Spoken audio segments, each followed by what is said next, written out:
Hello and bienvenue. I'm your host, Anaïs, and it's my pleasure to welcome you to Her Career, Her Coach, the podcast dedicated to empowering women to build a career they are truly passionate about. Today, I'd like to welcome Milena Cerdas to the show, whom I invited to come to the podcast after seeing her latest LinkedIn post, where she shared her journey throughout finding a new role whilst also settling in as a new mom. So expect today's episode to cover themes such as changing career, taking time off, and also, obviously, securing a new role whilst being on mat leave. Milena, thank you so much for accepting the invitation. Oh, thank you so much for considering me. I'm very excited to take part of this. Me too, absolutely. So let's start where we can actually know a little bit more about yourself. Tell us everything, no pressure. Oh, okay. I guess to start, it's good to mention that I am from Costa Rica. I have been moving across different countries for different reasons. When I was younger, for example, the first country move I did was when I was going to do exchange program. And this is when I traveled to New Zealand as on a Wow. 1-year exchange. How old were And you? I was 18 years old. Wow. So it was quite eye-opening, let's say, gives you a little bit of perspective on what you've seen, what you think it's true, absolute true, which is not such a thing. But it was really good, eye-opening. You learn a lot about how to fit in different cultures, understand differences. Yes, it gives you a lot of perspective, I would say, and that was like the biggest first change that I experienced in my life.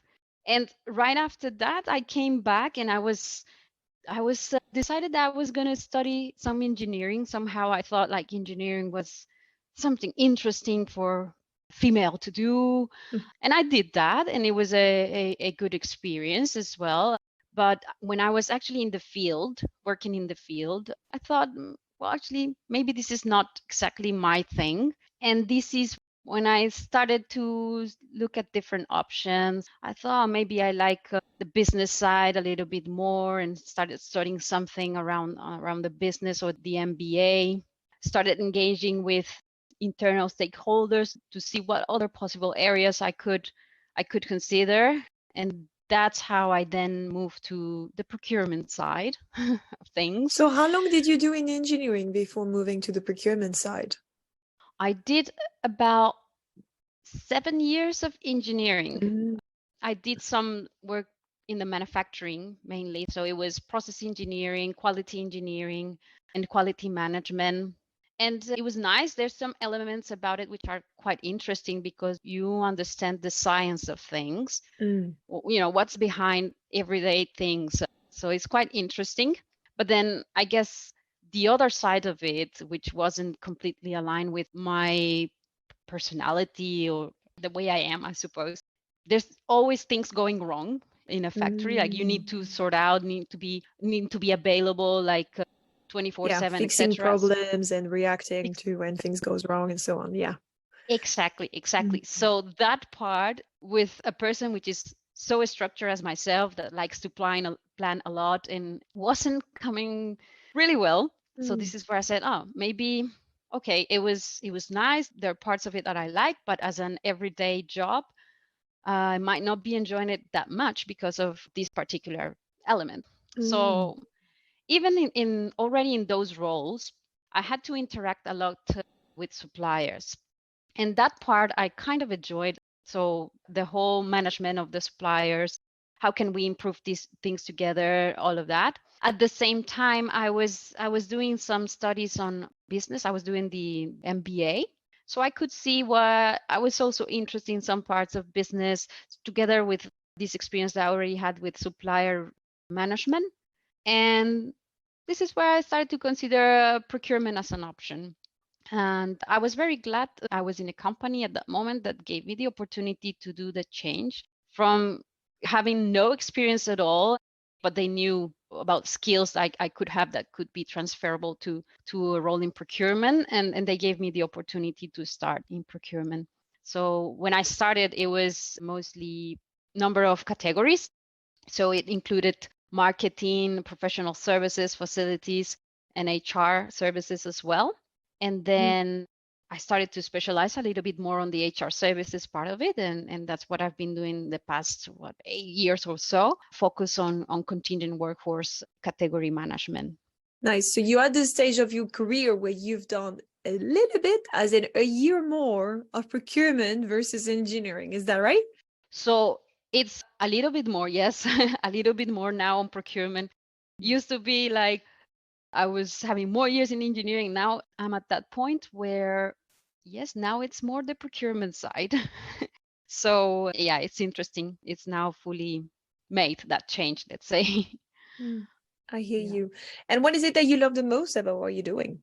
I would say I'm people centered, and there's a lot of engaging with people. So on one side, you have your stakeholders, and there are so many types of stakeholders, but you really need to understand what is it that the pain points, what they need, but create also a close relationship with them, and then translate that in, how am I going to add value or resolve those problems to my stakeholders through the work that I do with the suppliers. And then on the supplier side, there's also very different type of people you can get to connect with. So I really love this, networking, even with peers, the role that I do, which is being a subject matter expert for contingent workforce in this case.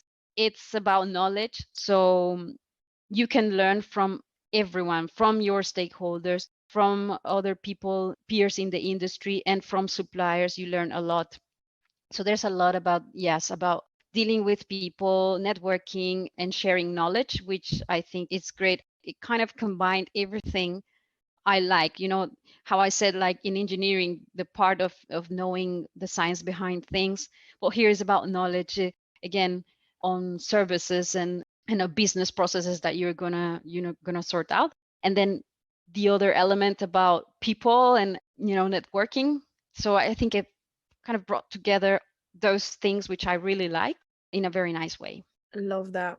It's very interesting. And I think it was very interesting as well to hear, what happened at the very first part of your career and the fact that potentially some of the things that were not necessarily 100% working for you, such as being reactive, on top of like answering any problems the manufacturing side or the floor would be having, versus right now, you're much more, it seems at least, that you're very much more capitalizing on your strengths, your skills when it comes to, interacting with people, learning with people, and obviously still solving problems, but in a way that just taps into your strength, if I'm getting this right.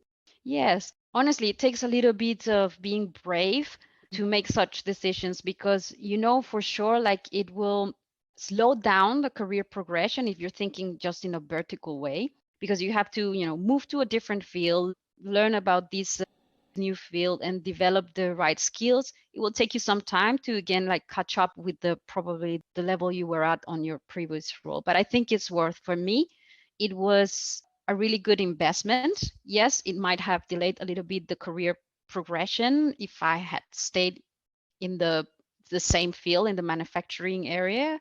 Probably I would be at a higher role, but at the end I was not fully enjoying that. So it was worth for me to stop, rethink about career and what makes sense in terms of my skills and what I like, and then take that different direction, and taking me to where now I'm fully enjoying, and I'm really passionate about what I do, which I think is the right thing. If you're doing this so many hours, so many days in the week, you should really enjoy what you're doing.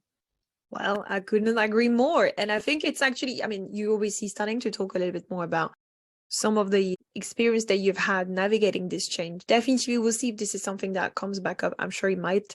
But I want to dive a little bit more into your career, especially in the context of looking at what would you say have been your top 3 career achievements, your top 3 career challenges as well, and then any recommendations that you'd like to share for anyone looking to make the most out of their careers. I guess one of the first one was precisely not career, something specific on a role, but the one thing I just mentioned about making a decision to change career.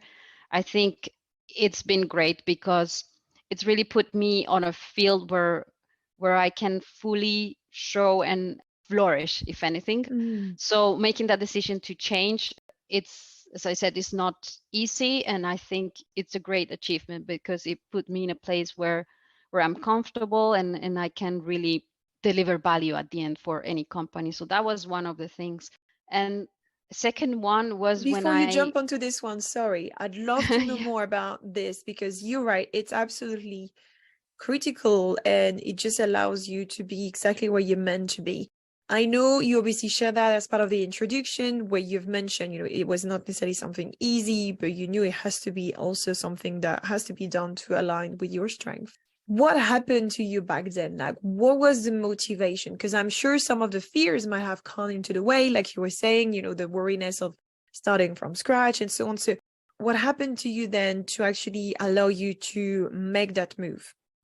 I think you start experiencing some stuff. Even we tend to speak more openly about wellness and mental health and all of these things, but you notice you start getting more stressed or even sick, Mm, things like that, yeah. because of the stress that the type of work you do is causing you. So you get some of those, but also it's about reflecting and stop, within the craziness of your everyday, just stop and think, is this the right place? Is this what I really want to do?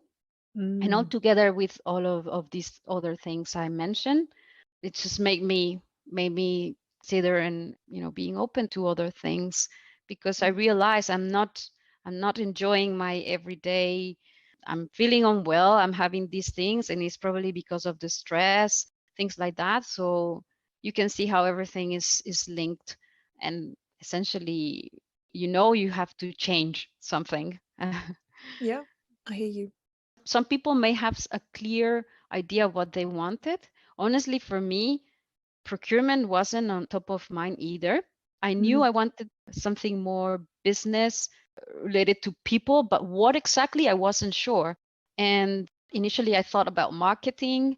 And the interesting part here is when I mentioned this to the HR people in the company, they say, you know what?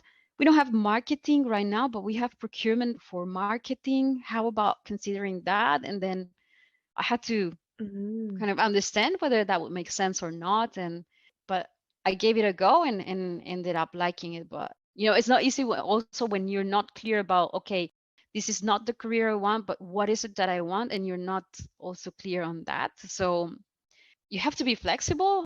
I was somehow flexible because I wasn't too crazy about procurement. When I was in the manufacturing side, I had to suffer of being given suppliers with maybe not great, but cost wise they were good, but not mm, great on the service level. So I wasn't crazy about procurement either. But all of these knowledge that I had from my previous experience interacting with procurement really helped me understand, putting myself in the shoes of the stakeholders now, and what is it that we should be delivering to them, which is not just cost, but it's added value at the end. So yeah, it was interesting. But I had to be open for something that wasn't quite what I thought I wanted to do, yeah, and then ended up being good and suggested by someone else. very interesting.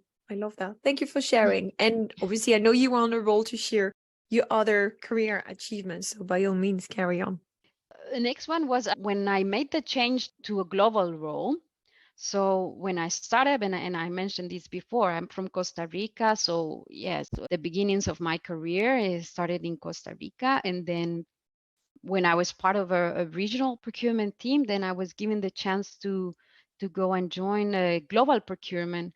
And someone asked me, like, Milena, so how did you do this? And the first thing that comes to your mind is like, I was lucky.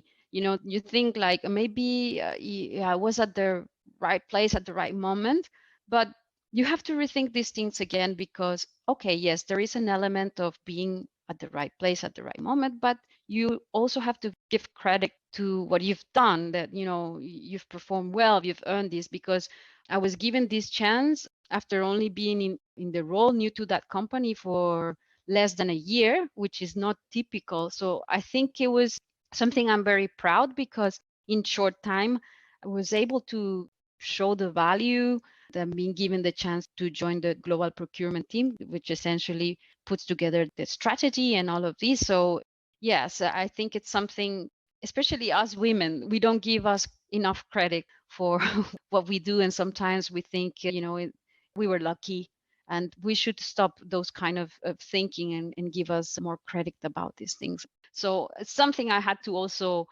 kind of reflect when a person made me the question, because internally probably I was thinking that, like, yes, I was just lucky, but it's not just that. It's not It's, luck. yeah, it's You a created combination that. of things. Yeah, Yeah. love it. Um, Any final one? if I think about another one, this is probably a latest. Again, like I just stepped in a new role about a year and a half ago. And as I had explained, a lot of my work is about providing category expertise and some advice to the company in terms of the category I'm managing. But what I think it's very, very meaningful is there is a transformational project we are currently working on, and managed to get the right attention from the senior leadership. And this year it's part of the agenda as a key priorities for the company. None of these things are easy. I mean, I had to invest lots of time socializing the concepts for this new project. Is something transformational. You need to involve so many people. Sometimes you get tired of how many times you have to repeat yourself, etc., with a new idea. But at the end is worth, because we are going towards that direction. So it's, again, is something I'm really proud that feeling trusted by the company. Yeah, new ideas, which I'm hoping will deliver value. But again, in little time, I'm very proud to see that. So I think it's great. And when we're still yet to see the benefits, because we are just about implementing, already having the trust, it's good. So it's something I'm quite happy about, and probably keep posted on that. But yes, I'd say those are the key ones. Congratulations. Thank you very much. Let's have a look at it on the other side. And I think some of the challenges, we obviously talked a little bit more at the beginning, but definitively top of your mind. If I were to say, Milena, can you share me your top 3 career challenges? What would you say?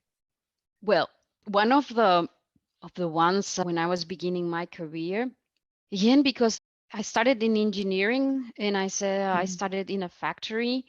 There were not that many women on these type of roles when I started. So I had to face men, even from supplier side, which was surprising, kind of trying to challenge or question whether you were actually had the capabilities or these. And I was very lucky that I had some very nice people working with me, and they were supportive, because I was also young. Like, I would get more affected for these kind of things. But I managed to understand. I mean, it's changing the tradition for so many years, but having women in engineering, I think it's still now, it's still tough. And also depends on the country culture as well. So yes, I unfortunately, like, for women in engineering, when you start, you have to, double the efforts to prove yourself. And that was the case when I was starting. But as I said, I was lucky to have good peers, good people working with me, supporting as well. So I didn't feel alone. But I still remember that, because yes, it was just the first day starting at work and having to see those kind of behaviors. It was difficult. So that's the biggest one I can share. And how did you navigate that? As in, I know you said you were surrounded by people who were very supportive, but it still meant that, you potentially had some challenging conversations, or, some times where it was potentially hard as well. So how did you navigate the whole period? Yes, a lot is about, as I say, like, getting some talk it with other people, but also reflecting, like, you have to reinforce, tell to yourself, like, you're capable.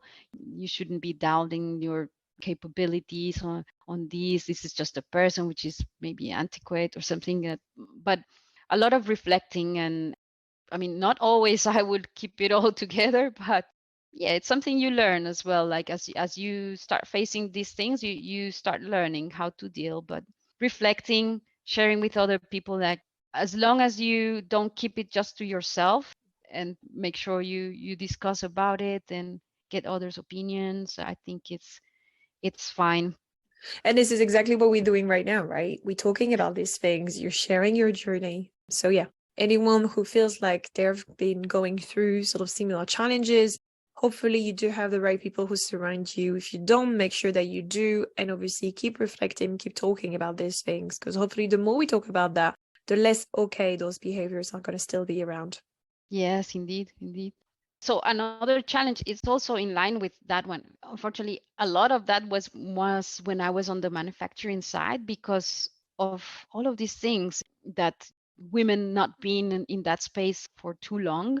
I had someone who had been kind of questioning my leadership or the knowledge that I had in a role. And I don't know if it was because of the fact of me being young and women, but the fact is that it was there. And honestly, on that case, I just kept doing, the things as I always did, and I was sure that through my actions I would prove that none of these things were true. And essentially that's what happened. Like, when someone starts talking about you, saying XYZ, and these other people in the leadership, they see that the actions of what you do or people working with you tell otherwise, then they just prove these others wrong. So that was another challenge that I had to face. But it's similar. It's similar at the end. It's on the on the manufacturing space. You can see how, you know, apart from the typical work challenges, there were also these type of challenges. Yeah. So to add to the stress that I already had over there. Yeah, absolutely. And any final challenge that you want to share? Is this as well on the manufacturing side? Other challenges, well, I guess generally more on this side. And again, it has to do with being confident about what you know. Maybe it's not a specific one, but it's more of a everyday one. When we get challenged about anything that we propose, I mean, it's just feel sure about what you know. And if you know you have all this supporting information or whatever that it is backing up for something that you are bringing up, just believe in that. Because yes, there may be other people which are louder or will make more noise about things, but if you know what you're doing is right, just keep it up, keep going, and do not let these things push back. This is a very common thing, and also depends on the company culture. But in my case, in the past, I would have probably stepped back, and now it's a challenge that I have kind of overcame just by being more confident. Because if you have the supporting or your knowledge or your expertise, why question that? Trust, be confident about your work. Again, just like the other case, it will prove the value, and it will be seen by others as well. So that's a general one, I would say. It may not have been like one specific, but it's a challenge that constantly face on a role like mine. Yeah. And I think you've nicely sort of shared as well how to overcome that challenge. And I just want to open up even wider to this, in the sense of I'd love to know, what would you say would be your top recommendation for any woman who is out there who potentially, like you, might have had to navigate a career in male-dominated industry, or might struggle with their own confidence and, speaking out? Any additional recommendations on top, obviously, of the one that you've shared? I'd say again, like your actions will prove whatever you want to prove, but also something that has helped me, and especially I have changed across different companies, but maybe find someone who has been in the company for some time and get them to share with you a little bit about the culture. How can I express this in a way which is taking appropriately in this environment.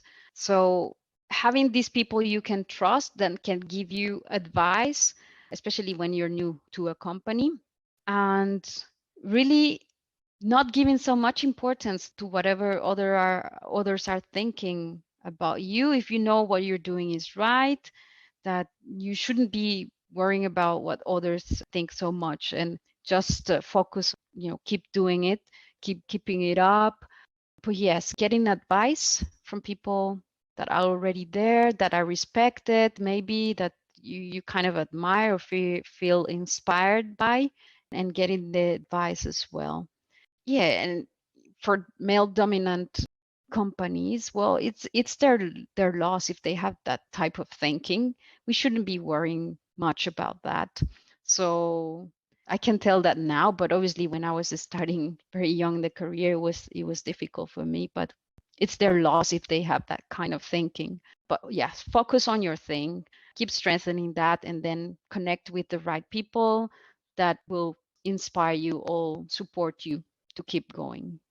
Love that. Essentially, in a nutshell, you do you. And I love the fact that you said, if you are facing environment or working in a company who is definitely not supportive in the best way and still having some old patterns of not necessarily listening to you because you are a woman, like you said, it is their loss. It says nothing against you. I think it's something that is good to hear from you as well. And I think it's something we need to remind people that this is actually not on their side. It's not their fault. It's just nothing about them. It says everything about the company, the environment. Indeed. Indeed. Great.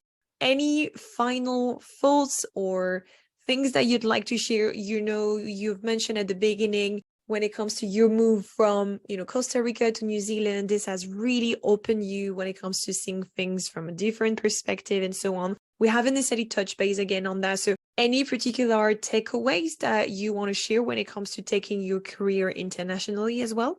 It's something great to do. Even if you don't know how everything is going to go, just take the risk, because what it really gives you, it's a lot of self-awareness by going through these exercises. You're taking out from your usual environment where you're comfortable, where you know everything, and now you're being put in such a different place and culture, and it really gives you the opportunity to understand yourself, how you react to certain things. And like I said before, giving you perspective about things as well. So it's really great experience, like one shouldn't be afraid of. Of course, there's, if you have family, in my case, it's not something I could just decide myself. But also for the family, it's an interesting experience. That's a whole new, different conversation. But yeah, so I made the move. So I did this exchange when I was younger to New Zealand, and then later moved from Costa Rica to London, and now I just moved to Spain. And it has been different all times. Each time I find out something new about myself, something maybe I have improved, maybe that I can improve now. So it's never ending, like what you can benefit from, let's say, just by moving countries and being open to also career opportunities, I suppose. But it's really fulfilling. So I really recommend it. I mean, I couldn't agree more. I haven't moved as much as you, but I couldn't agree more. Love it. All right. So the final thing I'd like to ask you, Milena, is one word summarizing the conversation we just had together today. Perhaps the word I said, self-awareness. Even though I said each time we go through big changes, you do that. Just by having this conversation again, it made me kind of go back through those exercises one more time, and live through those experiences again, just by having that conversation with you. So it's probably that. All right. Here's to experiences. I love it. Thank you so much, Milena, for coming and sharing your story. Thank you. I was really happy to share some of this with you. If you've enjoyed this episode, don't forget to subscribe and share it with anyone you believe would benefit from hearing it. Because as you know, life is too short to feel unfulfilled at work.